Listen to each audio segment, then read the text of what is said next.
नई दिल्ली के लाल किले में आयोजित अमूर्त सांस्कृतिक विरासत की सुरक्षा संबंधी यूनेस्को की अंतर सरकारी समिति के 20वें सत्र की शुरुआत हो चुकी है।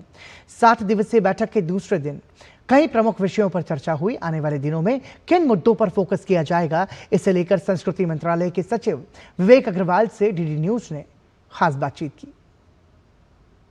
दिल्ली के लाल किले में अमूर्त सांस्कृतिक विरासत के सुरक्षा संबंधी यूनेस्को अंतर सरकारी समिति का 20वें सत्र की शुरुआत हो चुकी है। इस सत्र में क्या कुछ भारत की भूमिका रहने वाली है, कितने देश इसमें शामिल होने वाले हैं, इन तमाम जानकारी हमसे साझा करने के लिए हमारे साथ सांस्कृतिक मंत्रालय के सचिव विवेक जी हमारे साथ में हैं। इस सत्र की महत्ता कितनी है, क्योंकि इसकी अध्यक्षता भारत कर रहा है पहली बार। भारत को सदस्य बने भी 20 साल हो गए और ये 20वां सेशन भी है, तो ये इसलिए भी महत्वपूर्ण है कि 20 साल बाद भारत को इसकी अध्यक्षता का मौका मिला है। जब ये सत्र भारत में आया है तो हमें ये मौका भी मिला है कि भारत की बहुत सारी अमूर्त धरोहरों को हम जो 180 देशों के एक्सपर्ट्स इसमें भाग ले रहे हैं उनको भारत में ही दिखा पाएं। बहुत महत्वपूर्ण आयोजन है, अंतर्राष्ट्रीय स्तर पर है, तो इसकी तैयारियों के बारे में भी थोड़ा सा दर्शकों को बताएं। इस कन्वेंशन को लाल किले में करने का निर्णय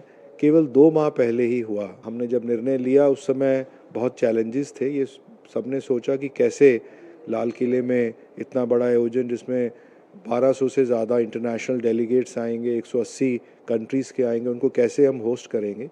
बट हमने इसको एक चैलेंज के रूप में लिया। आज इस सत्र का दूसरा दिन है, क्या कुछ विषय रहे? जो मेंबर्स हैं उन्होंने अपने प्रस्ताव दिए हैं।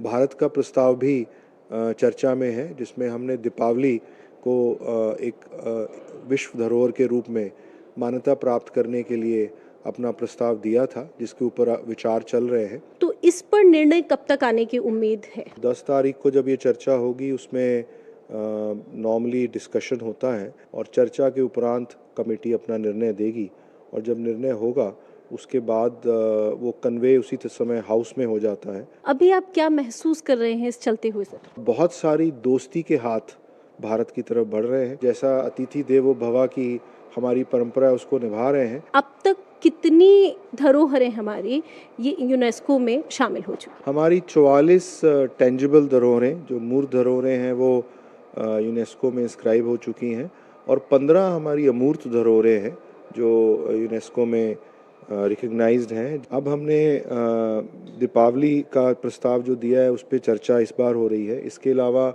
हमने छठ महापर्व का प्रस्ताव जो मल्टीनेशनल है उसको हमने रखा है। हम अन्य प्रस्तावों पे भी अब काम कर रहे हैं। Memory of the world register है, उसमें ऋग्वेद रिकग्नाइज हुआ है।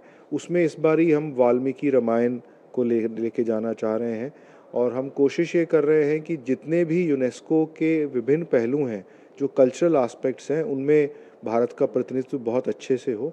जो मूर्त धरोहरें हैं उसमें अगले वर्ष ओरछा, उसके जो मध्य प्रदेश में है, उससे अगले वर्ष वडनगर को लेके जाएंगे और जो आने वाला वर्ष है 2026, उसमें हम जो मेघालय के ट्री रूट ब्रिजेस हैं, वहाँ पे नेचुरल रूट से ब्रिजेस बने हुए हैं जो बहुत ही सुंदर धरोहर है भारत की और हमारे नॉर्थ ईस्ट की, उसको हम मान्यता के लिए यूनेस्को में लेके जा रहे हैं। हमारे देश के युवाओं को आप क्या कहना चाहेंगे? भारतीय युवाओं को ये समझ लेना चाहिए कि जो भारत की सभ्यता है और जो भारत की परंपराएं हैं वो हर तरह से ना केवल प्राचीन है बल्कि वो उच्चतम और उत्तम है। यकीनन एक बार फिर भारत की संस्कृति, भारत के उत्सव, भारत का त्योहार, भारत की धरोहरें पूरे विश्व में अपना परचम लहराएंगी। कैमरा पर्सन SP दुबे के साथ मैं डॉक्टर सुयश शर्मा, DD न्यूज़, दिल्ली।